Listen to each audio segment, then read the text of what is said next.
नमस्कार, अभिवादन में दुर्गेंद्र चौहान। दिल्ली विधानसभा चुनाव बीत गया, नतीजे भी आ गए, लेकिन ये नतीजे साफ तौर पर रेवड़ी की राजनीति की पोल खोल रहे हैं। रेवड़ी की राजनीति की अपनी सीमाएं हैं और दिल्ली में लोगों को 10 साल से इसका लाभ मिल रहा है। मुफ्त बिजली, मुफ्त पानी, महिलाओं के लिए 5 साल से मुफ्त में बस यात्रा शहर के अंदर। इस बार भी भारतीय जनता पार्टी ने और नरेंद्र मोदी ने गारंटी दी है कि 8 तारीख को महिला दिवस के दिन, अंतर्राष्ट्रीय महिला दिवस के दिन, जब दिल्ली में भारतीय जनता पार्टी की सरकार पदारूढ़ होगी तो महिलाओं को 2500 रुपए उनके अकाउंट में ट्रांसफर हो जाएंगे। इसके अलावा बीजेपी ने अपने संकल्प पत्र में यह भी कहा था कि जो योजनाएं केजरीवाल चला हैं उन योजनाओं को वो जारी रखेंगे और उसके अलावा भी कई चीज़ें वो करेंगे। केजरीवाल 200 यूनिट बिजली देते थे, अब बीजेपी 300 यूनिट फ्री बिजली देगी। केजरीवाल 2100 रुपये महिलाओं को देने की बात की थी और बीजेपी ने 2500 की, भारी बहुमत के साथ जीती बीजेपी। लेकिन इन सब के बीच एक बात समझना बहुत जरूरी होगा कि 10 साल रेवड़ी बांटने का नतीजा हुआ क्या है। 31 साल हुए हैं दिल्ली को राज्य बने और पहली बार दिल्ली की सरकार घाटे में चली जाएगी। टाइम्स ऑफ इंडिया की एक रिपोर्ट के मुताबिक आमदनी 62,000 करोड़ होने का अनुमान है, जबकि खर्च 64,000 करोड़ हो रहा है। चुनाव में बीजेपी की घोषणाओं पर अमल करने के लिए 25,000 करोड़ की और जरूरत पड़ेगी। यानी कि जो योजनाएं केजरीवाल चला रहे थे उसके अतिरिक्त अगर बीजेपी सत्ता में आई है और उसके संकल्प पत्र को अगर पूरा करना है ईमानदारी के साथ में, तो 25,000 करोड़ और चाहिए। दिल्ली में सड़क, पुल जैसे इंफ्रास्ट्रक्चर प्रोजेक्ट पूरे करने के लिए इस साल 7,000 करोड़ रुपए कम पड़ गए हैं। मतलब चुनावी वर्ष की बात हो रही। ORF के मुताबिक दिल्ली सरकार ने पिछले वर्षों में इंफ्रास्ट्रक्चर के लिए जितना बजट रखा था उसमें 39% कम खर्च किया। इसका नतीजा यह है, 39% क्यों कम खर्च किया? क्योंकि बाकी की रेवड़ी बढ़ गई। इसका नतीजा ये है कि दिल्ली की सड़कों की मरम्मत नहीं हो पाई, हालत खराब। नई सड़कें और पुल बनाने का काम धीमा हो गया। रेवड़ी बांटो और चुनाव जीतो, यह आसान फार्मूला सभी दलों ने अपना लिया। मध्य प्रदेश से लेकर महाराष्ट्र तक, कर्नाटक से लेकर हिमाचल प्रदेश तक और हरियाणा तक महिलाओं को अगर बात हुई है, मध्य प्रदेश से हरियाणा होते हुए महाराष्ट्र भारतीय जनता पार्टी ने अगर जीता तो महिलाओं को कैश में उनके अकाउंट में पैसे गए हैं। लाडली बहना योजना या अन्य इस तरह की जो दूसरे नाम थे उन योजनाओं में। और यही वजह थी कि 13 राज्यों में ये स्कीम भारतीय जनता पार्टी ने अपना ली। इन राज्यों में महिलाओं के हर साल 2 लाख करोड़ रुपए महिलाओं को दिए जा रहे हैं। इसका असर विकास कार्यों पर पड़ने लगा है। महाराष्ट्र में ठेकेदारों के बिल रुके हुए हैं। किसानों का कर्ज माफ करने से साफ तौर पर कृषि मंत्री ने मना कर दिया कि अभी हमारी स्थिति नहीं, हम किसानों का कर्ज माफ करें। और महिला विकास कल्याण मंत्री ने इस बात को कहा है कि जो पैसे महिलाओं के खाते में गए हैं, बहुत सारी महिलाओं के खाते में गलत पैसे गए हैं, उन पर कार्रवाई की जाए, वो पात्र हैं। इसके अलावा कुछ बार लगा दिए गए हैं, 60 साल से ऊपर की महिलाओं के पैसा नहीं मिलेगा, लेकिन जो 18 साल पूरे होके इस ब्रैकेट में पहुंच गई हैं उनको अभी ऐड नहीं किया गया है। इस तरीके की बहुत योजनाएं खटाई में हैं। महाराष्ट्र में तमाम योजनाओं का बजट रुका गया है। कर्नाटक का भी यही हाल है और हिमाचल में तो हालत ही खराब है। हिमाचल प्रदेश सरकार ही संकट में है। दिल्ली का हाल हम देख चुके हैं। तो कुल मिलाकर श्रीलंका में सरकार का दिवाला निकलने के बाद यहाँ भी रेवड़ियों पर चर्चा हुई थी और रिजर्व बैंक ने चेतावनी दी थी कि ये रास्ता सरकारों को मुश्किल में डाल सकता है। बैंक का कहना है कि फ्री में बांटने में फ़र्क होना चाहिए कि क्या पब्लिक गुड या मेरिट के लिए है ये और क्या नहीं। शासन जो राशन का शासन यानी सस्ता राशन, रोजगार गारंटी, मुफ्त शिक्षा और स्वास्थ्य पर खर्च को सही ठहराया जा सकता है, या यूं कहें कि ये रेवड़ी की परिधि में नहीं है, लेकिन मुफ्त बिजली, पानी, यात्रा, किसान माफ़ी माना गया है। रेवड़ी की दिक्कत यह है कि जो स्कीम आपने शुरू की उसे बंद करना संभव नहीं है। चुनाव हारने का जोखिम कोई पार्टी उठाना नहीं चाहती। ऐसे में सरकारों को वो खर्च काटने पड़ेंगे जो जरूरी हैं। वैसे भी सरकारों का ध्यान लोगों की आमदनी बढ़ाने पर होना चाहिए। ये रिपोर्ट है रिजर्व बैंक की, रेवड़ियां बांटने पर नहीं। तो कुल मिलाकर आज रेवड़ी पर चर्चा और देश के जाने माने वरिष्ठ पत्रकार मिलिंद खांडेकर ने अपने साप्ताहिक कॉलम हिसाब किताब में भी इस मुद्दे को बहुत मजबूती के साथ में उठाया है। तो एक तो आज हम मंथन में रेवड़ी पर चर्चा करेंगे, रेवड़ियां सरकारों के सेहत के लिए क्या हैं, और दूसरी, आज जब दिल्ली की मुख्यमंत्री आतिशी वहां के गवर्नर को अपना इस्तीफा देने गई तो गवर्नर ने एक तंज कस दिया कि आपको यमुना जी का श्राप लग गया। तो क्या गवर्नर जैसे महत्वपूर्ण पद पर बैठे हुए व्यक्ति को किसी चीफ मिनिस्टर जो इस्तीफा देने आया हो, क्या उसको ये कहना चाहिए कि आपको यमुना जी का श्राप लग गया? तो क्या यही गवर्नर साहब उत्तर प्रदेश के मुख्यमंत्री को कहेंगे, योगी आदित्यनाथ को, कि आपको श्राप लग गया? क्योंकि उत्तर प्रदेश में भी यमुना की हालत सबको पता है। जहां जहां जिन राज्यों में, अगल बगल दिल्ली को छोड़कर जहां जहां से यमुना जी गुजरी हैं, उनकी दशा एक नाले जैसी है। आप देख लीजिए, बहुत कई ऐसे इलाके जहां यमुना नाला बन गई है, कई ऐसे इलाके हैं पानी वहां आचमन के लायक नहीं, जल आचमन के लायक नहीं, पानी नहीं कहते हम लोग, श्रद्धा से यमुना मैया कहते हैं और उनका एक महात्मा है। गंगा की हालत भी जग जाहिर है। तो क्या राज्यपाल महोदय सभी से ये कहेंगे कि उनको श्राप लगेगा, पाप लगेगा? मंथन में आज ही बड़ा सवाल।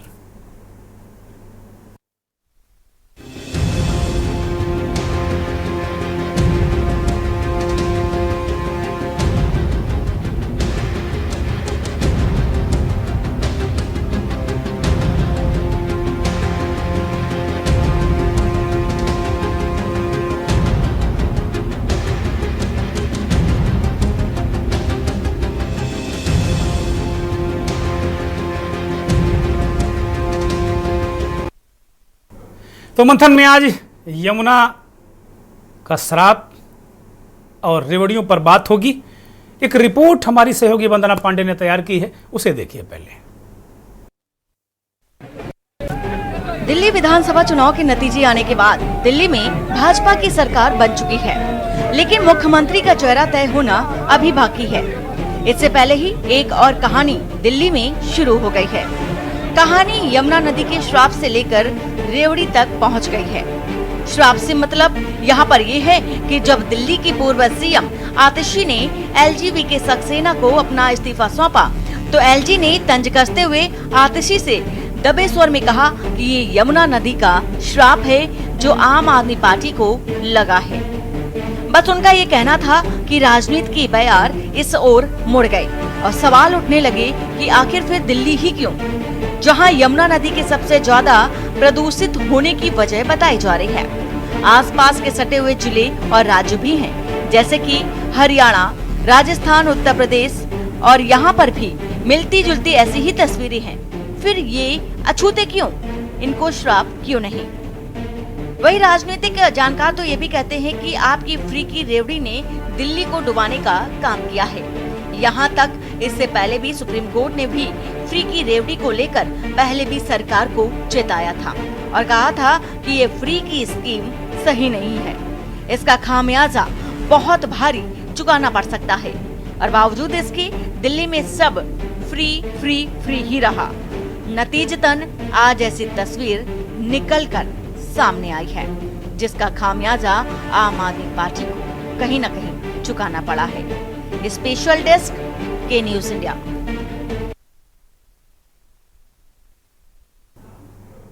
तो ये रिपोर्ट बहुत कुछ कहती है। यमुना जी का श्राप लगा है, तो जिन राज्यों में और भी यमुना जी को गंदा किया गया है, उनको साफ करने का काम नहीं किया, तो क्या वहाँ भी श्राप लगेगा? और रेवड़ी सरकारों को संकट में डाल रहा है। हरियाणा की सरकार संकट में है, आर्थिक संकट है। दिल्ली की सरकार जो नई बनने जा रही है, अगर वो अपने वादों पर खरी उतरी तो 25,000 करोड़ रुपए उसे और चाहिए केजरीवाल की योजनाओं के जारी रखने के बाद। तो वहाँ भी 31 साल में सरकार घाटे में होगी। अभी जो मैंने आंकड़ा प्रस्तुत किया आपके सामने, महाराष्ट्र में हालत ख़राब है, वहाँ भी किसानों का कर्ज माफ़ नहीं हो पा रहा है, बहुत सारी चीज़ें। कर्नाटक की भी यही हालत है, बहुत सारे वादे करके सरकार में वो आ गए हैं। गारंटी, कहीं राहुल की गारंटी, कहीं कांग्रेस की गारंटी, कहीं भाजपा की गारंटी, कहीं मोदी की गारंटी, कहीं इनकी गारंटी, कहीं उनकी गारंटी, कहीं पता नहीं कितनी गारंटी। लेकिन बेसिकली जो मुख्य मुद्दे हैं, दवाई, पढ़ाई, सिंचाई, इन मुद्दों पर के अगर आप कहीं लाभ देते हैं तो ये फ्री ब्रिज यानी रेवड़िया नहीं है। लेकिन अगर आप किसी को कह देते आपको हम स्कूटी दे देंगे, आपके खाते में रुपया डाल देंगे, तो ये फ्री ब्रिज है। और देश के जाने माने वरिष्ठ पत्रकार मिलिंद खांडेकर आपकी स्क्रीन पर हैं। मिलिंद खांडेकर ने बहुत सारी बातें कही और मिलिंद बड़ी बेबाकी तरीके से इस तरीके का विश्लेषण करते हैं। आर्थिक विषयों पर बहुत पकड़ है और तमाम बड़े संस्थानों में मिलिंद खांडेकर काम कर चुके हैं। तो बीच बीच में वो एक बहुत बड़े संस्थान से जुड़े हुए हैं, लेकिन अपना कॉलम वो स्वतंत्र रूप से लिखते हैं। और ये उन्होंने ये पूरा जो दिल्ली का विवरण, रेवड़ियों से जो कुछ होने वाला है, वो एक तरीके से मिलिंद खांडेकर ने अपने कॉलम हिसाब किताब में रखा है। तो अब इन्हीं दो मसलों पर हम बात करेंगे। हमारे साथ मेहमान जुड़े हैं। अशोक यादव भारतीय जनता पार्टी के नेता हैं, हमारे साथ दिल्ली से जुड़े हैं, बहुत स्वागत। तरुणिमा श्रीवास्तव आम आदमी पार्टी के नेता हमारे साथ जुड़ी हैं, बहुत स्वागत, बहुत धन्यवाद। इस देश के जाने माने वरिष्ठ पत्रकार, विश्लेषक, संपादक अजय शुक्ल हमारे साथ जुड़ गए हैं दिल्ली से। अजय जी, बहुत स्वागत आपका। और मनीष शर्मा पॉलिटिकल एनालिस्ट के रूप में हमारे साथ जुड़े हुए हैं, बहुत बहुत धन्यवाद मनीष जी, बहुत आभार। चर्चा की शुरुआत हम सीधे तौर पर अजय जी से ही करेंगे, क्योंकि ये पूरा जो मसला है दिल्ली का कई दिनों से ये चल रहा था और जब नतीजे आ गए तो नतीजे आने के बाद अजय जी पहली बार के न्यूज़ के दर्शकों से रूबरू होंगे। अजय जी, एक तो मेरा सवाल है कि क्या कोई राज्यपाल ये कह सकता है कि आपको यमुना का श्राप लग गया? तो फिर बाकी मुख्यमंत्रियों को भी यमुना का श्राप लगना चाहिए। यमुना तो कई राज्यों से होकर जाती है, आतिशी को अकेले क्यों लग गया, केजरीवाल को अकेले क्यों लग गया? ये एक बड़ा सवाल है। दूसरा, जो रेवड़ियाँ हैं, अब ये जो सरकारों का अर्थतंत्र डामाडोल कर रही हैं, क्योंकि इनको बड़ा आसान लग रहा है कि रेवड़ियाँ बांटकर लोगों के खाते में पैसे डालकर चुनाव जीता जा सकता है। लेकिन सरकारों की आर्थिक सेहत, 31 साल में दिल्ली की सरकार पहली बार घाटे में होगी। अभी 25,000 करोड़ का इंतजाम और करना है बीजेपी की घोषणाओं को लेकर। तो इन सब को लेकर आप क्या तस्वीर देख पा रहे हैं अजय जी? देखिए, पहला तो मैं कहूंगा ये बहुत दुर्भाग्यपूर्ण है कि कोई राज्यपाल इस तरह की भाषा इस्तेमाल करता है, क्योंकि राज्यपाल एक संवैधानिक पद है, वो किसी पार्टी का होता नहीं जिस समय उस पद पर होता है। ये मान्यता है, ये हमारे यहाँ का एक संवैधानिक पवित्रता है, लेकिन ऐसा है नहीं। तमाम बार हमने, चाहे जिसकी सरकार नहीं हो, हमने देखा है तमाम बार राज्यपाल एक झुकाव रखता है। मैं एक घटना बताता हूँ। शिवराज पाटिल साहब से मेरे बहुत अच्छी मित्रता थी। पाटिल साहब उन दिनों पंजाब के गवर्नर थे, तो मैं उनके साथ बैठा कुछ चर्चा कर रहा था। मैंने पूछा, चूंकि वो देश के गृह मंत्री भी रहे थे, स्पीकर भी रहे थे, तो पूछा तो उन्होंने कहा, देखिए अजय जी, मैं इसलिए नहीं बोलता हूं क्योंकि मैं राज्यपाल के पद पर हूं और राज्यपाल के पद पर बैठ के कोई पॉलिटिकल बात नहीं कर सकते। तो यह बात मैं बता रहा हूं। उस आदमी ने बताया कि मैं जब स्पीकर था तो कैसे करता था, और उन्होंने कहा जब मैं मंत्री था तो अपनी पार्टी को डिफेंड करता था। तो तीनों चीजें उन्होंने बताई। मैं उस चीज को इसलिए जिक्र कर रहा हूं कि ये आपको एक करना होता है, एक बहुत महीन सी लकीर खींचनी होती है। बहरहाल दुर्भाग्य है इस देश का कि राज्यपाल इस तरह की बात कर रहे हैं, ये दुखद है। अब मैं आता हूं मुद्दा क्या है। चूंकि निश्चित रूप से यमुना बहुत प्रदूषित है और बहुत बुरी स्थिति है, और आप उसको बता चुके हैं कि उत्तराखंड से जहां से चलती है वहीं से उसका प्रदूषण शुरू होता है, और आते आते जहां इस समय कुंभ हो रहा है वहां मिलन तक उसकी क्या दशा होती है। आप ताजमहल में जो एनजीटी ने रिपोर्ट दी है उसमें कहा है कि यमुना का गंदा पानी की जो जब हवा क्रॉस करती है उसके कारण उसमें पीलापन आता जी। तो मैं नहीं कह रहा हूं, सरकारी संस्थाएं कह रही हैं। इसके अलावा निश्चित रूप से दिल्ली में जब वहां की सरकार ने वायदा किया था तो कुछ न कुछ ऐसा करना चाहिए था, अरविंद केजरीवाल को नहीं किया, ये बात उन्होंने भी मानी। तो इससे मैं समझ सकता हूं कम से कम इतनी ईमानदारी दिखाई। लेकिन नरेंद्र मोदी क्या कहेंगे जो यमुना को कह के निकले थे कि गंगा को लेके निकले थे, मां गंगा ने मुझे बुलाया। और अभी 28 दिसंबर 2024 को टाइम्स ऑफ इंडिया में खबर छपी है दुनिया की 5 सबसे प्रदूषित नदियों के नाम। उनमें एक नदी सिर्फ भारत की है और उसका नाम है गंगा। तो अब आप समझ लीजिए, हमारे यहां तो कहते हैं गंगा जल एक मुंह में चला गया तो आप पवित्र हो गए। उस गंगा की ये स्थिति है। अभी high court, Allahabad high court की एक टिप्पणी थी कि गंगा का जल आचमन योग्य नहीं। जी, अब आप सोचिए, जब यह हो तो आप क्या कहेंगे। और आज देश की जो 6 सबसे प्रदूषित नदियां हैं उन पे क्या कहेंगे। जल संसाधन विकास मंत्रालय जो होता है केंद्र सरकार का होता है, निश्चित रूप से राज्यों का भी उसमें साथ साथ ही योगदान चलता है। ये इंटर स्टेट सब्जेक्ट, तो दोनों को मिलकर करना चाहिए था, नहीं किया गया। तो मुझे लगता है यदि श्राप लगेगा तो दोनों ही को लगेगा, पहली बात। दूसरी आखिरी बात जो आपने कही कि जिस तरह से मुफ्त की रेवड़ी जिसे कहा जाता है, मैं इसे थोड़ा सा इसे बाइफरकेट करूंगा। देखिए, दो चीजें, हम कल्याणकारी राज्य में रहते हैं और कल्याणकारी स्टेट की अवधारणा पर हमारा संविधान बना है, व्यवस्था है।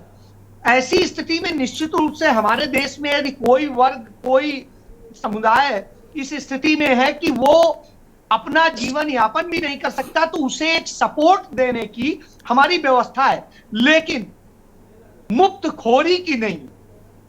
और मुफ्त खोरी राजनीतिक कारणों से हो, यह दुखद है। तो ये एक महीन लकीर है, इसे हमें समझना पड़ेगा।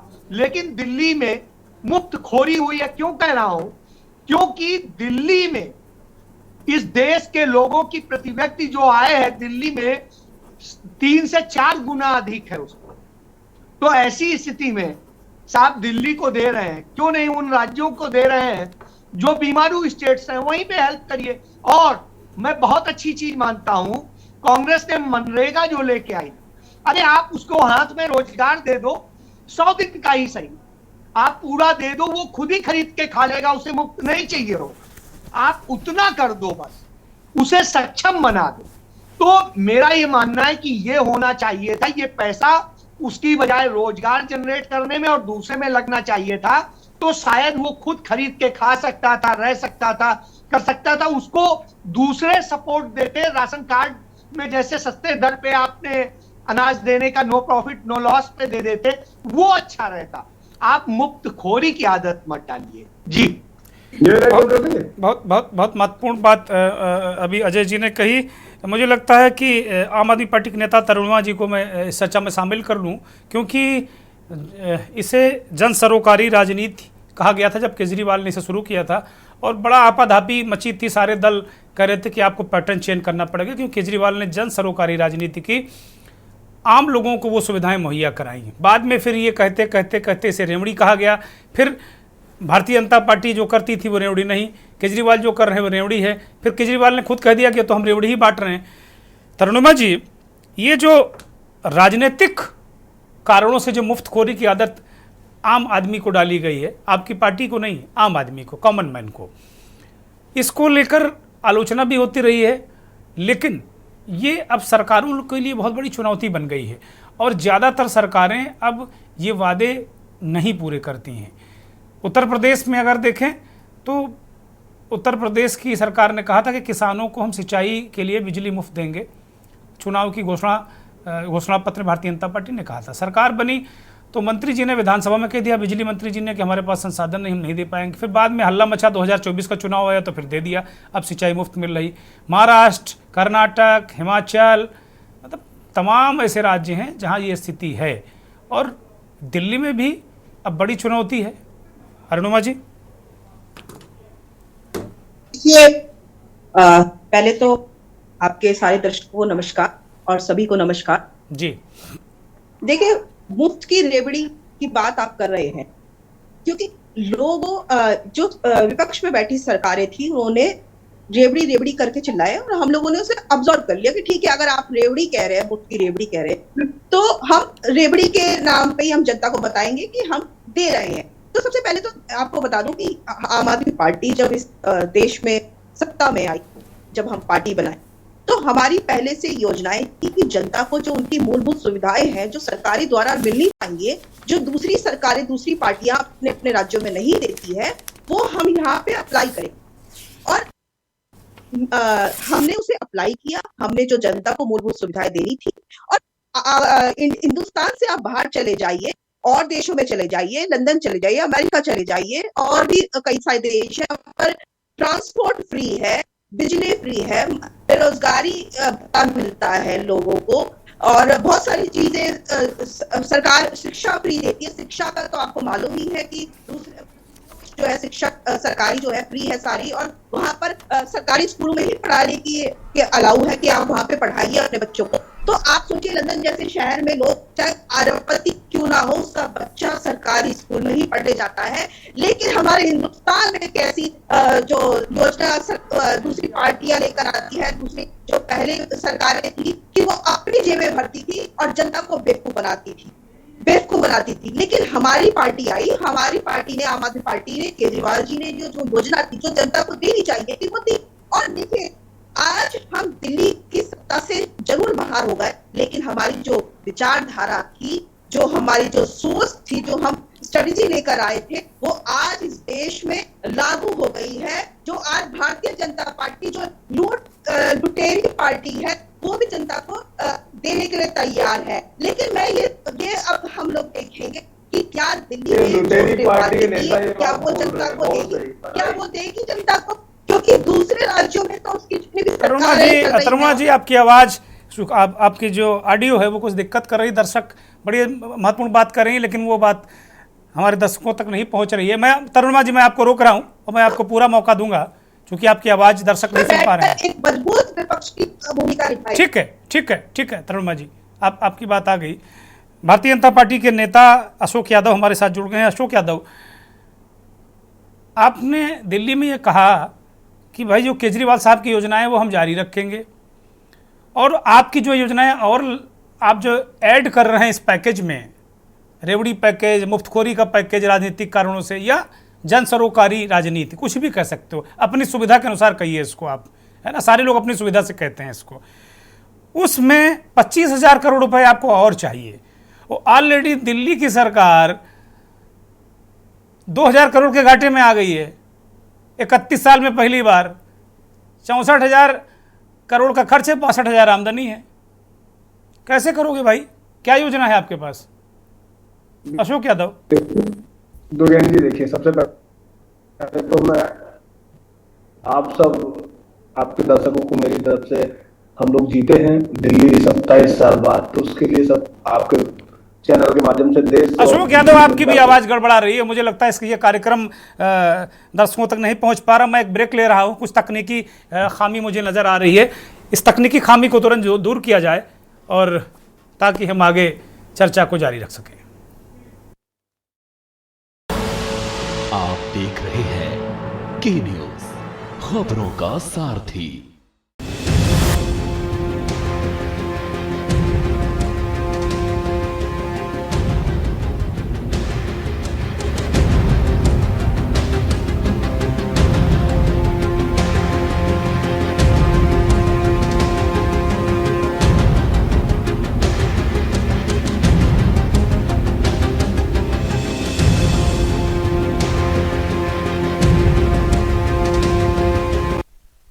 दिल्ली चुनाव के बाद जो परिणाम आए, उसके बाद जो कुछ डेवलपमेंट है, उसको लेकर आज हम चर्चा कर रहे हैं। आतिशी गई थी राज्यपाल वीके सक्सेना के पास, उन्होंने कहा कि आपको ये यमुना मैया का श्राप लग गया। तो मेरा सवाल ये है कि बाकी लोगों को क्या भी श्राप लगेगा, जहाँ जिन जिन राज्यों से यमुना गुजरी, क्योंकि वहाँ की भी स्थिति अच्छी नहीं। और गंगा के बारे में वरिष्ठ पत्रकार संपादक अजय शुक्ल ने बता ही दिया कि दुनिया की 5वीं सबसे प्रदूषित नदी है, एक रिपोर्ट आई है।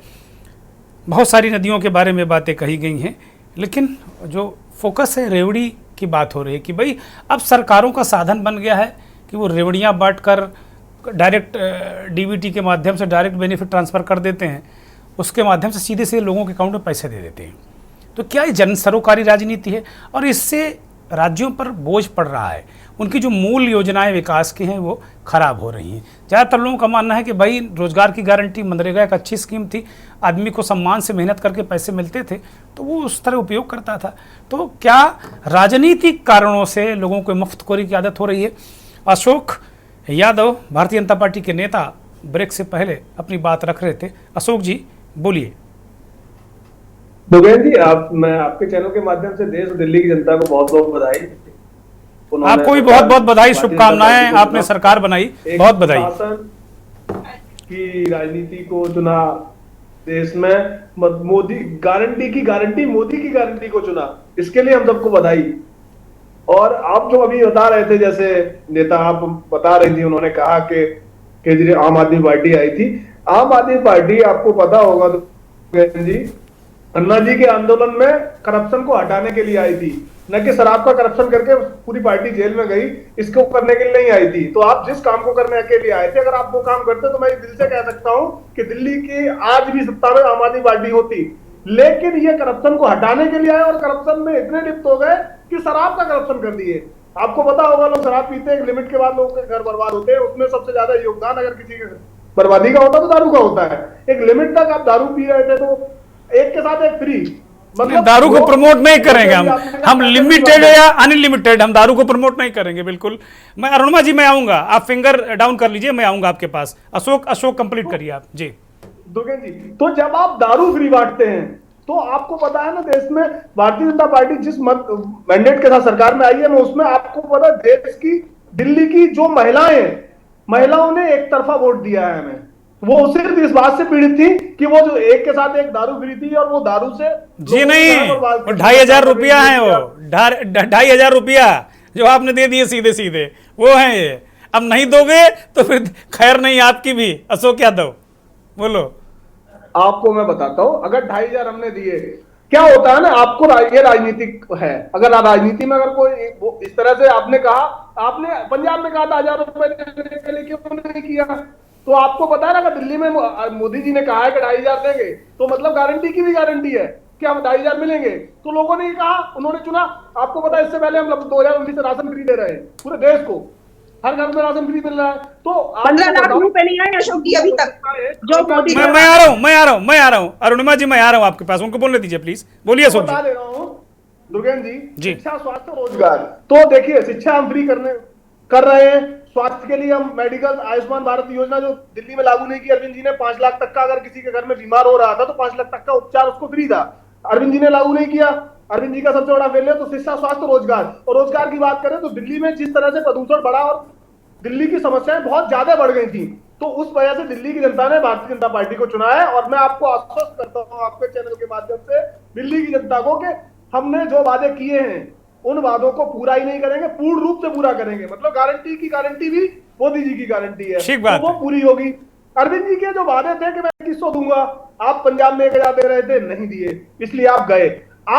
मैं फिर आपको रिपीट करता हूं जो मैंने बोला था, कि आपको भ्रष्टाचार खत्म करने के लिए दिल्ली की जनता ने चुना था। आपको दारू के भ्रष्टाचार करने में आप लिप्त हो गए। तो आपका दूसरा, आप कह रहे थे कि मैं मोहल्ला क्लिनिक, आपके मोहल्ला, अरे ये बताओ, ये जो लोड कैसे कम होगा? सरकारें जो घाटे में जा रही हैं, सरकारें, ये क्या होगा, कैसे काम चलेगा भाई? अब 25,000 करोड़ का तो इंतजाम आपने कर दिया। ऑलरेडी केजरीवाल साहब पहले से खजाने पर बोझ डाल ही रहे थे।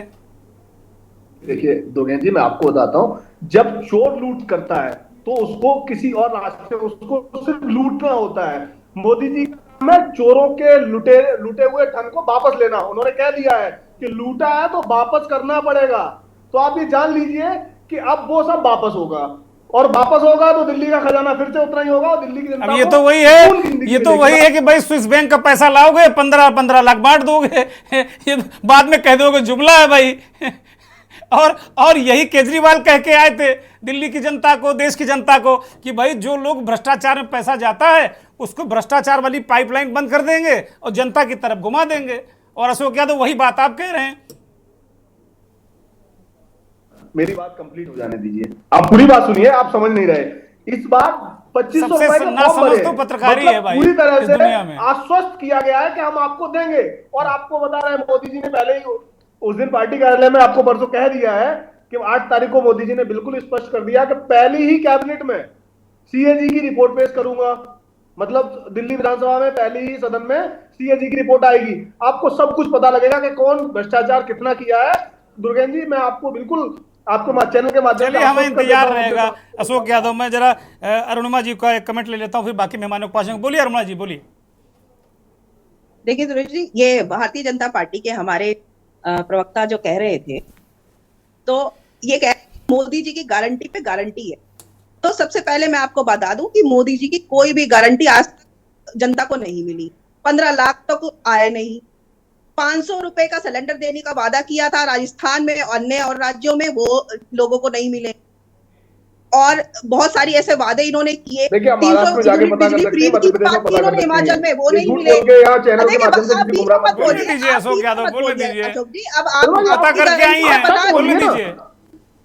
बाकी जो बच्चा कुछ है हम पता करके बता देंगे अगले शो में। अगले शो में हम बता देंगे आपको, महाराष्ट्र और राजस्थान दोनों बता देंगे, चिंता मत करो आप। मैं बाकायदे बयानों समेत बताऊंगा। बोलिए बोलिए अरुणिमा जी, बोलिए। बीच में नहीं बोली हूँ अशोक जी, मैं बीच में नहीं बोली हूँ, आप प्लीज बीच में ना बोले। पहली बात तो ये भ्रष्टाचार की बात कर रहे हैं कि दारू के, पहली बात तो ये सबूत लाए कि भ्रष्टाचार हुआ कहाँ। 2 साल जेल में रखने के बाद भी, 2 साल तंग करने के बाद भी अभी तक ईडी सीबीआई इनकी नहीं निकाल पाई कि कहां पर घोटाला हुआ, कितने करोड़ का हुआ। ये सबों का छोड़ रहे हैं, ये मोदी सरकार सिर्फ सबों का छोड़ रही है। भारतीय जनता पार्टी के कार्यकर्ता बस हल्ला सुनते हैं, हल्ला मचाते हैं, कुछ नहीं पता कि क्या हो रहा है, कुछ रिपोर्ट की जानकारी नहीं होती। अगर वो भ्रष्टाचारी होते तो मोदी सरकार इन्हें जेल से रिहा होने ही नहीं देती। ये मैं यहाँ पर ठोक बजा के कह रही हूँ, अगर भ्रष्टाचार हुआ होता तो होने ही नहीं देती। भ्रष्टाचारी, जितने भ्रष्टाचारी दूसरी पार्टी के हैं उन्हें तो भारतीय जनता पार्टी ने अपनी वॉशिंग मशीन में धो लिया, अपने पार्टी में शामिल कर दिया, भ्रष्टाचारियों के साथ एनडीए गठबंधन बना लिया। तो आप भ्रष्टाचार के ऊपर तो बात ना करें। मैं लौटता हूँ, धन्यवाद अरुणिमा जी, मैं धन्यवाद, मैं लौटता हूँ। मनीष शर्मा को चर्चा में शामिल कर लेते हैं। इस बीच हमारे साथ इस देश के जाने माने वरिष्ठ पत्रकार विश्लेषक हयात उमर साहब भी जुड़ गए। ठीक है अरुणिमा जी, आपकी बात आ गई, प्लीज। अरुणिमा जी, अशोक यादव, अरुणिमा जी, अशोक यादव, प्लीज। मैं सभी का माइक बंद करा देता हूं जब एक आदमी बोलता है केवल, क्योंकि मुझे बाहर की आवाजें आती हैं, इसलिए इसको माइक बंद कराना ना माने। ये माइक वाइक आप लोग बंद कराते होगे, हम नहीं बंद कराते।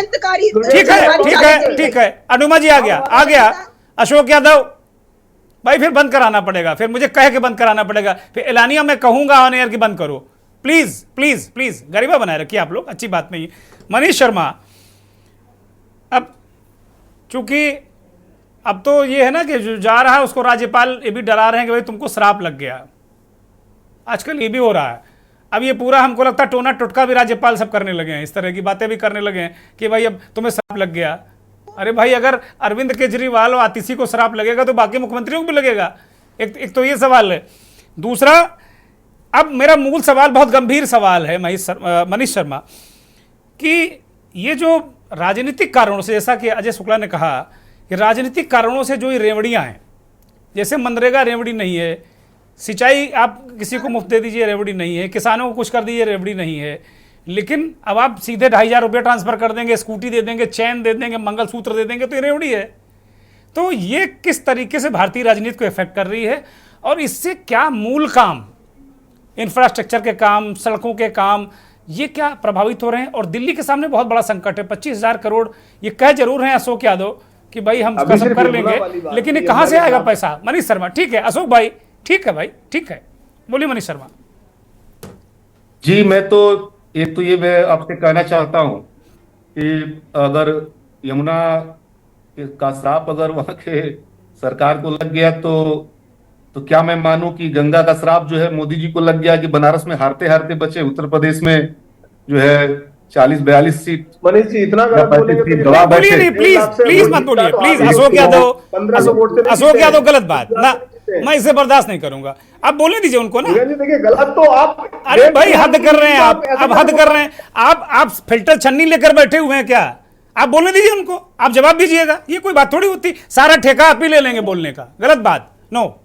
अपनी बारी में बोलिए ना, अपनी बारी में। अशोक यादव गलत बात, नो। ऐसे नहीं डिबेट चलती भाई। आप क्या बात कर रहे हैं? बोलिए मनीष शर्मा, बोलिए। सहमत हूं, लेकिन आप एक चीज देखिए ना, कम से कम सही बुलवाइए। अरे मैं आपसे सही बुलवा पा रहा हूं क्या? सारी बात आप सही बोल रहे हैं क्या? अरे भाई ये आरोप है या उनकी जानकारी, ये कोई बात थोड़ी होती है। ऐसे आप डिबेट नहीं चलने देने, बाधा डाल रहे हैं, ये गलत बात है, ये गलत बात है। मैं विनम्रता से कह रहा हूं कि आप बोलने दीजिए दूसरों को। बोलिए मनीष शर्मा, बोलिए। वो बताएंगे, सम्मानित चीज होती है। बोलने दीजिए मनीष शर्मा, बोलने दीजिए। ये हमको लगता है बहुत बहुत करीबी हैं, कुछ जल्दी इनको कुछ मिलने वाला है, हमें ऐसा लग रहा है। ठीक है, बोलो। मनीष तो शर्मा मैं बोलो, देखिए- मनीष शर्मा बोलो, ठीक है। अब अशोक यादव प्लीज प्लीज मत बोलिएगा, आप बोलिए। कि मैं चूंकि बनारस से हूं और बनारस में गंगा के बारे में एनजीटी ने और अगल बगल प्रयागराज से लेकर के मिर्जापुर से लेकर के अगल बगल जितने जिले हैं गंगा के किनारे के, एनजीटी ने गंगा के पानी को डी श्रेणी में डाल दिया है। जी और डी श्रेणी का मतलब है कि गंगा पानी नहाने लायक भी नहीं, माने आप उसमें नहाएंगे तो आप बीमार पड़ जाएंगे। उसी जो ये कुंभ का डंका बजाने की कोशिश हो रही है, तो क्या इसको मैं फिर मैं ये बात कह रहा हूं, क्या इसको मानूं मैं कि वहां मोदी जी को श्राप लग गया, उत्तर प्रदेश में हालत खराब हो गई लोकसभा में, बनारस में हारते हारते बच गए? तो एक तो मैं ये कहना चाहता हूं कि ये श्राप वोप वाली जो बातें हैं, ये बेसिकली किसी संवैधानिक पद पे जिसको अजय जी जिक्र कर रहे थे, ये बेहद मने खतरनाक बात है कि कोई संवैधानिक पद पे बैठा हुआ आदमी जो है वो श्राप की बात करे, आध्यात्मिक शब्दावलियों की बात करे, पॉलिटिकल शब्दावलियों की बात करे। ये कुछ थोड़ा सा ये जो मैं बार बार जब ये आरोप लगते हैं कि संवैधानिक संस्थाओं को मोदी जी ने अपने राजनीतिक उपयोग के लिए इस्तेमाल करना शुरू किया है, तो क्या दिल्ली में एलजी के बारे में हम सब लोग जानते हैं, क्या उसका पॉलिटिकल इस्तेमाल हो रहा है कि वहां आतिशी गई थी इस्तीफा देने, तो वहां पे आप इस तरह की भाषा में बात करेंगे? ये बहुत शर्मनाक है। ये बात बिल्कुल हमको लगता है कि ये समझना चाहिए। 20,000 करोड़ गंगा पे, आप जानते हैं मोदी जी आए तो क्या बोले थे बनारस में? मोदी जी ने बोला था कि मैं खुद नहीं आया हूं, मां गंगा ने मुझे बुलाया। पहली बार जब यहां सांसद बनने के लिए आए थे, चुनाव लड़ने के लिए आए थे, तो उनकी यही भाषा थी कि उन्होंने 80 घाट पे जाकर के, बनारस का 80 घाट वहां जाके बोला कि मैं खुद नहीं आया हूं, मुझे मां गंगा ने बुलाया। और कहा था कि 2021 तक नमामि गंगे योजना है, आप ध्यान लीजिए, कहा था कि 2021 तक गंगा बिल्कुल स्वच्छ हो जाएंगी। 20,000 करोड़ रुपए उस पर खर्च हो चुके हैं और बड़े पैमाने पर उसमें अगर वो करप्शन की जांच हो जाए तो भारत का सबसे बड़ा करप्शन निकल के आ जाएगा, अगर उसकी जांच हो जाए तो। 21 में जो संसदीय समिति थी, भारत की जो संसदीय समिति थी, उसने इस बात को कहा कि गंगा का पानी जो है बेहद खराब है, माने वो बीमारी का कह लीजिए कि सेंटर पॉइंट है। ठीक है। एनजीटी कह रही कि उसका बीमारी का सेंटर पॉइंट है। अभी सरकार ने 2024 में जब ये चुनाव लड़ रहे थे तो इन्होंने उसकी उपलब्धियों में उसका नाम तक लेना जरूरी नहीं समझा। आप अगर हमको दिखा दीजिए 10-12 लिस्टों में, 2014 में जब उनके लिस्ट में हिंदुस्तान में जो योजना वो गंगा करने का था, 2024 में उनका घोषणा पत्र आप निकाल लीजिए मोदी जी का, उसमें गंगा का जिक्र तक दिखा दीजिए, मैं चैलेंज कर रहा हूं। तो मैं इसलिए आपको इस बात को कह रहा हूं कि अब उस योजना को 2021 में 2026 के लिए टाल दिया गया। तो जो लोग यमुना पे बात कर रहे हैं उनको अपना आईना भी सामने रखना होगा, उनको जो है उनके सामने गंगा के बारे में भी उनको बात करनी होगी। ठीक है, ठीक है मनीष, ठीक है। अगर गंगा इतनी खराब होती तो उत्तर प्रदेश के मुख्यमंत्री पूरी कैबिनेट के साथ गंगा नहीं नहाए होते। आप इस बात को समझिए। अब ये महोदय जो है एनजीटी के, अब ये महोदय, इसका मतलब ये है, जाके नहा के दिखा दें। मनीष जी, आप बिना अनर्गल तथ्यों के साथ बात करेंगे तो बुरा लगेगा। भाई मैं आपके संस्थाओं की बात कर रहा हूँ, मैं एनजीटी की बात कर रहा हूँ, संसदीय समिति की बात कर रहा हूँ। यार एनजीटी की बातें कर रहे हैं, एनजीटी की रिपोर्ट क्या, मतलब एनजीटी नाम की कोई संस्था वो विश्वास के लायक नहीं है क्या? अशोक यादव विश्वास के लायक नहीं है क्या? वो एक अलग पहलू है कि मुख्यमंत्री कर रहे हैं, करोड़ों लोग नहा रहे हैं, वो एक अलग पहलू है। करोड़ों लोग नहा रहे हैं वो अलग पहलू है, वो आस्था है, मुख्यमंत्री जी की भी आस्था है, अशोक यादव मुख्यमंत्री जी की भी आस्था है, लेकिन जो रिपोर्ट है वो तो स्थिर है ना अपनी जगह। जी संकट मोचन के महंत जी जिनके साथ नरेंद्र मोदी मिलने जाते हैं, उन्होंने तक ये बात कही है। बिल्कुल संकट मोचन के महंत जी ठीक है मनीष, अब जरा सरकारों पे आइए मनीष, अब सरकारों पे आइए। अशोक यादव ये तरीका ठीक नहीं भाई, मुझे अच्छा नहीं लग रहा। अब मैं आपको पूरा मौका दूंगा, ये अच्छी बात नहीं। बीच बीच में कूद कर डिबेट नहीं होती यार, गलत बात है। मनीष अब मूल मुद्दे पर आइए, जो रेवड़ी वाली सवाल हमने क्या, उसका जवाब दीजिए। रेवड़ी आप श्राप गंगा यमुना बात करनी चाहिए ना अभी, बोलने नहीं। ठीक है अशोक यादव, ठीक है ठीक है, बोलिए रेवड़ी पर बोलिए। रेवड़ी बैठा दुर्गेंद्र जी, इनको अलग से बैठा के थोड़ा डिबेट में कैसे बैठा जाता है बताइए ना इनको। जिस तरह से मैं इनका इंटरव्यू अलग ही से कर लूंगा, पूरी बातें उसी में आ जाएंगी इनकी। आप बोलिए मत ये तरीका नहीं है अशोक। आप मुझे लगता है अच्छे खासे प्रतिष्ठित नेता हैं, ऐसा मत करिए प्लीज, ऐसा मत करिए, मेरा निवेदन है आपसे। मैं ऐसे चलाता नहीं हूँ डिबेट, प्लीज प्लीज। स्टूडेंट जी, निवेदन वाली बात नहीं है प्लीज, ऐसे होता नहीं है। बार बार कूद के हर व्यक्ति में कूद के नहीं बोला जाता मेरे भाई, मान जाओ। अब बता चुका हूँ, आप ही बोल लो। अच्छा आप ही बोल रहे हो, मैं पूरा शो आपको समर्पित कर दे रहा हूँ। बोलो, आप बोलो, हम लोग सब सुनेंगे। मैं आपसे कह रहा था कि देखिए, जहां तक रेवड़ी की बात है, चुनाव में आप 14 की बात कर रहे हैं। अरे क्यों नहीं करेंगे भाई? अगर आप नेहरू की बात करते हैं तो वो करेंगे ना, 14 की बात क्यों नहीं करेंगे? आप 64 की बात करते हो, 14 की बात वो करेंगे, इसमें क्या दिक्कत है? बोलो मनीष, बोलो मनीष जल्दी। तो मैं बस इसमें, जहां तक रेवड़ी की बात है, तो मैं बस इसमें इतना कहना चाहता हूं कि जब भी आप रेवड़ी पे बात करेंगे, फ्री बीज पे बात करेंगे, तो बेसिकली आज के दौर के इकोनॉमिक संकट, जो आर्थिक संकट पे भी आपको बात करना होगा। ये समझना होगा कि 1990 से लेकर के 2030 तक, 25 तक, ये 35 सालों का एक दौर गुजरा है जिसमें न्यू इकोनॉमिक पॉलिसी को लेकर के उसी दिशा में हर सरकारें बढ़ रही हैं, और जो निजीकरण के तरफ चीजों को ले जाना है, जिसका रास्ता है कि सारी चीजों को निजी किया जाए, निजी क्षेत्र को ताकत दिया जाए, रोजगार विहीन विकास का एक मॉडल खड़ा किया गया है। और मुद्रास्फीति का आप देख रहे हैं कि जिस तरह का उसकी जिस लेवल पे मुद्रास्फीति चली गई है, तो ऐसे बेरोजगारी और महंगाई के दौर में आपको फ्री बीज की तरफ सारे लोगों को बढ़ना पड़ा है।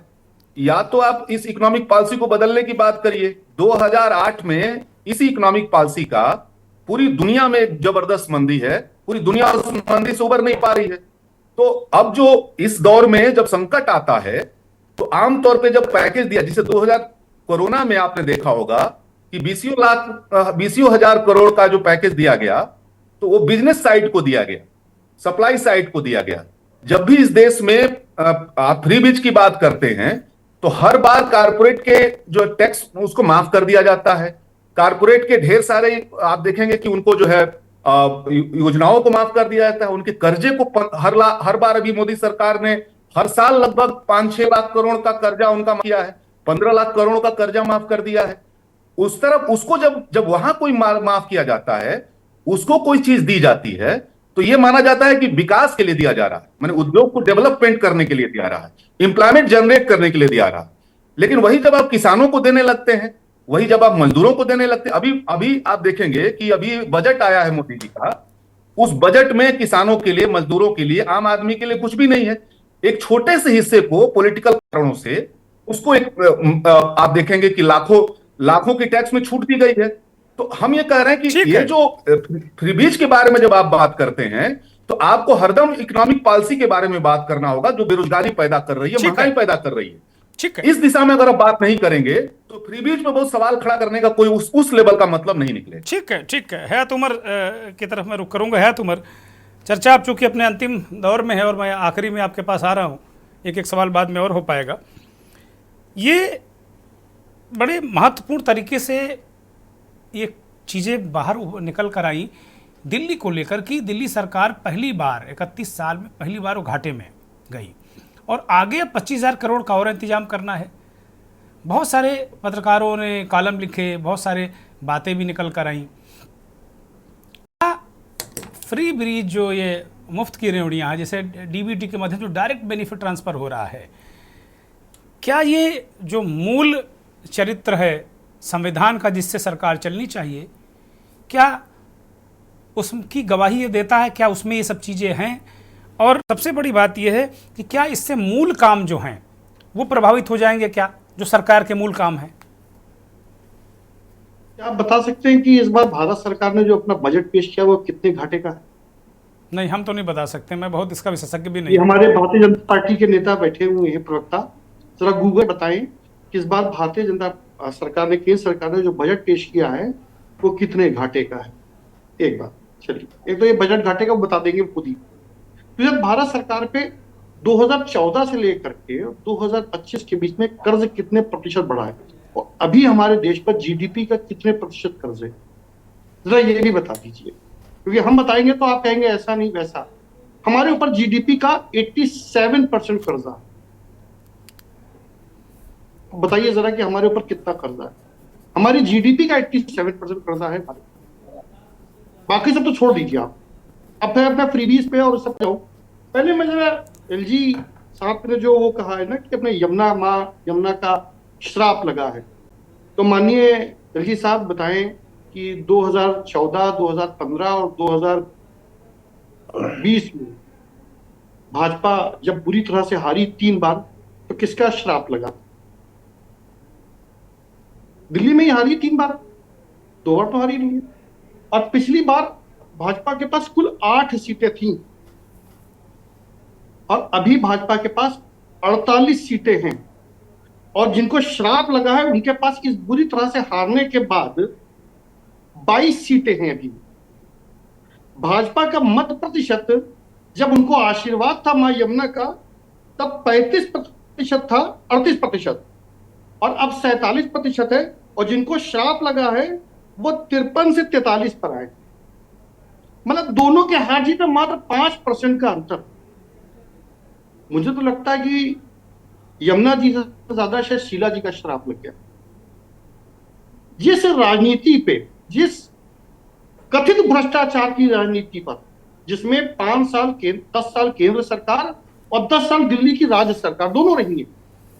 जहां कोई कांग्रेस का प्रवक्ता बैठा नहीं हो, मैं भी कांग्रेस का प्रवक्ता नहीं हूं, लेकिन 10 साल केंद्र में सरकार रही और 10 साल दिल्ली में राज्य सरकार रही आम आदमी पार्टी की, वो भी कांग्रेस की विरोधी थी पार्टी, और दोनों सरकारें मिलकर के कॉमनवेल्थ में कितना घोटाला हुआ और किसको सजा हुई और क्या घोटाला हुआ ये साबित नहीं कर पाई, और सारे के सारे आरोपी बरी हो गए। 2G में किसका घोटाला हुआ, कितना घोटाला हुआ, किसको सजा हुई, भाजपा के प्रवक्ता बता दें। ये 2 मुद्दे थे। और तीसरा था कोल स्कैम।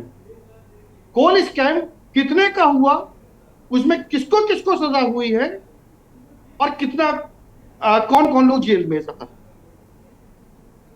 तो जिस झूठ की राजनीति के दम पर अन्ना जी ने आंदोलन खड़ा किया, भ्रष्टाचार का हवा खड़ा किया, भाजपा ने सपोर्ट किया। आज वो जो लोग अन्ना जी के मंच पर दिखते थे, वीके सिंह, शाजिया आलमी, बाबा रामदेव, आपके क्या नाम कविवर महोदय, ये सब कहां है आज?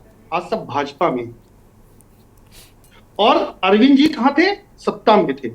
आज उस पर जिस कथित घोटाले को नाम लेकर के अरविंद जी सत्ता में आते, उसी कथित घोटाले पर, शराब घोटाले पर कांग्रेस ने आज आम आदमी पार्टी को पटका है। कांग्रेस ने पटका? क्या कर रहे हैं, क्या कह रहे हैं? कांग्रेस क्या कह रहे हैं, क्या कह रहे हैं? भाजपा वाले बड़े खुश हो गए हैं, वो ताली वाली बजाने लगे हैं। कांग्रेस ने कहा पटका भाई? भाजपा का इसमें केवल रोल इतना है कि जो कांग्रेस ने 16 सीटों पर आम आदमी से वोट काट लिया, उसमें बस भाजपा जो है वो आज बहुमत में है और वो अल्पमत में है। केवल इतना सा है। आप उठा करके सीट वाइज 70 सीटों के आंकड़े देख लीजिए। अगर ये कांग्रेस यही हुआ जो कथित घोटाला 5 साल हो चुके हैं, 2020 में सबसे पहले मुद्दा ये उठा था शराब घोटाले का, और एक एक करके सारे नेता जमानत पर बाहर भी है। मतलब कोर्ट ने यह कह गया कि जब आपके पास सबूत नहीं है, मनी ट्रेल नहीं है, तो किस बिना पे रखे कोर्ट में? आम आदमी पार्टी के नेताओं को कहा वो आज सब जमानत पे हैं, और अगले 5 साल में भी अगर इसमें से किसी को सजा हो जाए तो बताइएगा आप। लेकिन राजनीति में परसेप्शन है। जो परसेप्शन बनाया था आम आदमी पार्टी और भाजपा ने 2014 में कांग्रेस के खिलाफ, आज वही परसेप्शन भाजपा और कांग्रेस ने मिलकर के आम आदमी पार्टी के खिलाफ बनाया, और यह नतीजा देखने को मिला। आज भाजपा और कांग्रेस एक साथ है, तब भाजपा और आम आदमी पार्टी एक साथ थी। ठीक है, राजनीति में तो कोई ना तो बड़ा गड्ढमड्ढ कर दिया आपने, तो बड़ा गड्ढमड्ढ चल रहा राजनीति में, दर्शक क्या करेगा? बिल्कुल बिल्कुल। आप देखिए पहले कि कांग्रेस के साथ गठबंधन आम आदमी पार्टी का पूरे देश में, अब पंजाब में अलग होकर लड़ रहे थे, हरियाणा में एक दूसरे के सामने लड़ रहे थे, दिल्ली में एक दूसरे के सामने लड़ रहे थे। कैसा गठबंधन था ये? कौन सा गठबंधन था? और सबसे बड़ी बात है ये, देखिए, अरे थोड़ा सा धैर्य, धीरज, थोड़ा सा धीरज बोलिए। देखिए, अब जहां तक रही फ्रीबीज की बात, तो बात है वजह, जैसे आपने कहा अपनी सुविधा के अनुसार चुन लीजिए क्या फ्रीबी है, ये तो अपनी सुविधा के अनुसार। अगर केजरीवाल जी मुफ्त की रेवड़ियां बांट रहे थे, तो भाजपा ने अपने घोषणा पत्र में क्यों कहा कि हम उन रेवड़ियों को तो जारी रखेंगे और एक्स्ट्रा रेवड़ियां और देंगे 4। मेरी चिंता यही है कि भाई और राज्य रसातल में जाएगा, और आप तो आर्थिक पत्रकार भी हैं। मिलती रहेगी, मुफ्त बिजली, मुफ्त पानी, मुफ्त बस यात्रा, ये सब मिलती रहेगी और लोग 2,500 रुपए में और देंगे। और इसके अलावा भी अगर कोई इच्छा हो तो वो भी बता दीजिए। चलिए मैं पूछ लेता हूं, हयात भाई बोलिए बोलिए। अशोक यादव जल्दी से छोटी टिप्पणी, एक 2 मिनट। हलवाई की दुकान पर दादा मियाँ का फातिहा। साहब जनता का पैसा है, चाहे जिस पे उड़ाइए आप, कोई पूछने वाला तो ही नहीं। बहुमत की सरकार है, ठीक चाहे बात जो है, फैसला ले। ठीक बात है, ठीक बात।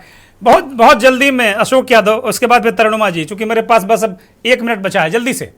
दुर्गेन जी देखिए, सबसे पहले हम आपको गंगा जमुनी तहजीब पर बता दें, हिंदी हिंदू हिंदुस्तान, सबसे पहली बात यह है। तो अभी एलजी ने जो कहा, एलजी साहब ने कहा कि माँ यमुना ने श्राप दिया, तो इसमें कोई दो राय नहीं है कि आपको पता हो कि आप माँ यमुना की सफाई करने के लिए दिल्ली की सत्ता पर काबिज हुए थे और आपने वो नहीं किया, जिसलिए आपको दिल्ली तो एलजी पार्टी का सदस्य थोड़ी है जो एलजी कह देगा, कल कोई कह देगा, ये कोई बात थोड़ी है। हयात भाई कह रहे थे, मैं हयात भाई की बात को रिपीट करता हूँ। हयात भाई को मुझे नहीं पता ये कांग्रेस से है, आपसे किस पार्टी से है, लेकिन उन्होंने कहा कि कांग्रेस ने दिल्ली में भाजपा, ये भाजपा से है, अंदर की बात है, आपको पता नहीं है। तो मुझे ये बताइए आप दुर्गेन जी, इंडी अलायंस में बंगाल में अलग है, पंजाब में अलग है, दिल्ली में अलग है, हरियाणा में अलग है, तो मुझे तो यही नहीं लगता कि इंडी अलायंस है कहां।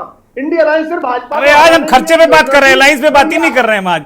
आज खर्चे पे बात कर रहे हैं हम, अलायंस पे कहां बात कर रहे हैं हम। देखिए खर्चे पे मैं इसीलिए आपको कह रहा हूं ना कि खर्चा चर्चा पर्चा किनारे करके आप अलायंस पे बातें कर रहे हो। संस्कृति का, मर्यादा का पालन करना होगा और उस संस्कृति के साथ जीना होगा। अगर आप उस संस्कृति से दूर भागते हैं तो जो आपका भैया सोशल इंस्पेक्टरी ठीक है, आप लोग करते हो, अच्छी बात है, सोशल इंस्पेक्टरी करो भाई, सोशल इंस्पेक्टर आप ही लोग हो, हम लोग ने स्वीकार कर लिया है। लेकिन खर्चे पानी की बात करो ना, कैसे करोगे, बजट कैसे करोगे, क्या करोगे, कैसे दिल्ली को बचाओगे। बता रहा हूं, दिल्ली में विकास के नए रास्ते पैदा होंगे। दिल्ली को जो पिछले लंबे समय से लूटा गया है, आपको बता देता हूं कि आधे बदलना। 20 सेकंड तरुणिमा जी 20 सेकंड केवल, तरुणिमा जी केवल 20 सेकंड। भाजपा की योजना होगी जिस पर दिल्ली को ठीक है, दिल्ली नई दिल्ली, ठीक है भाई, बदलती हुई दिल्ली। अशोक जी बहुत धन्यवाद, बहुत आभार आपका कि बदलेगी दिल्ली, उम्मीद करते हैं। तरुणिमा जी 20 सेकंड केवल आपको, जल्दी से। बहुत नुकसान के साथ मिला हम दिल्ली को, विकसित दिल्ली नहीं। अरे भाई तरुणिमा जी का समय मत खाओ यार, तरुणिमा जी को बोलने दो भाई। तो भी लिखा जाएगा दिल्ली ऐसी दिल्ली, ठीक है, ठीक है। 27 साल में काम हुआ है, ये देश की दिल्ली की जनता के साथ आओ। अच्छा 10 सेकंड उनका भी ले गए आप। दिल्ली की जनता ने मौका दिया, उसके लिए शिद्दत से उसे धन्यवाद देते हैं और दिल्ली को विकास करके दिखाएंगे। पूरा ही 20 सेकंड आप खा गए, पूरा के पूरा 20 सेकंड खा गए। चलिए बोलिए, 20 सेकंड और देता हूं मैं, जल्दी से बोलिए। आपके बोलने से कुछ अप्लाई नहीं होने वाला। भाई पूरे अपने जितने भी भारतीय जनता पार्टी के राज्य हैं उसमें आपने कोई भी चीज अप्लाई नहीं किया, जनता को ठगा है। आप वैसे ही दिल्ली को महाराष्ट्र मध्य प्रदेश में पार्टी के आप बोलने जितने राज्यों में आपने ठगा है जनता को, हम लोग कहते हैं हम करते हैं। ठीक है दोनों लोग स्टॉप, ठीक है, ठीक है, ठीक है, ठीक है। अजय शुक्ल जी क्या क्या सोल्यूशन क्या है अजय जी? बस ठीक है, तरुणिमा जी ओके, ठीक है, तरुणिमा जी, अशोक जी ठीक है, अजय जी बहुत संक्षिप्त में सोल्यूशन का आपको क्या दिख रहा है, क्या करना चाहिए? हयात जी की बात में जोड़ता हूं। ठीक है, ठीक है भाई, दोनों लोग राजनीतिक मेहमान शांत हो जाओ, दर्शक हम नहीं सुन पा रहे हैं, बंद करिए। मुझे लगता है कि मौजूदा करके आप उससे कोई वो बेहतर नहीं संदेश नहीं दे पाएंगे, आप एक एक करके बोलिए बेहतर है। हयात जी ने जो बात कही, भारत पे इस बार जो बजट पेश किया गया है 16.25 लाख करोड़ रुपए का कर्ज और लेगी सरकार। और आप एक चीज समझिए, इसमें सबसे बड़ी चीज है, जो कर्ज ले लिया है मोदी सरकार ने, उस कर्ज का में सिर्फ ब्याज 13.25 लाख करोड़ रुपए का कर्ज अदा करेंगे। भारत पे तकरीबन, पूरा नहीं बता रहा हूं, कि करीब करीब जो है 3 लाख करोड़ रुपए का कर्ज होने जा रहा है। अब आप सोचिए, जहां 54 लाख करोड़ रुपए का कर्ज था 1947 से लेकर 2014 तक, 300 लाख करोड़ का कर्ज हो रहा है। इस तरह की स्थिति में जब फंसा के रख दिया है 3 लाख तो करोड़, 3 वास्तव में लाख करोड़। कर्ज लो घी आपके पियो बोलने के इस अनुसार। नीति पर चल के देश को बर्बादी तो ढकेल दिया है। दूसरी चीज जब कहते हैं तीसरी सबसे बड़ी अर्थव्यवस्था, तो सबसे है रेलवे का बजट, उसमें जोड़ दिया, राज्यों का जो जीएसटी का बजट ठीक है, अजय कंप्लीट करिए तुरंत। कहीं कोई बजट बढ़ा नहीं बल्कि बर्बाद हो गया। बहुत धन्यवाद, बहुत धन्यवाद अजय जी, बहुत धन्यवाद अशोक यादव, तरुणिमा जी, मनीष शर्मा, हयात उमर साहब, बहुत बहुत धन्यवाद सभी का, सभी मेहमानों का बहुत धन्यवाद, दर्शकों का भी बहुत आभार, धन्यवाद। लेकिन बड़ी महत्वपूर्ण विषय पर हम चर्चा कर रहे थे और ये कहा गया कि भाई कर्ज लेके अगर आप बांटोगे पैसा और चुनाव होगे तो देश का क्या होगा। इस देश के जाने माने वरिष्ठ पत्रकार मिलिंद खांडेकर ने अपने हिसाब किताब कॉलम में इस बात को कहा भी है कि श्रीलंका की स्थिति देखो। नमस्कार।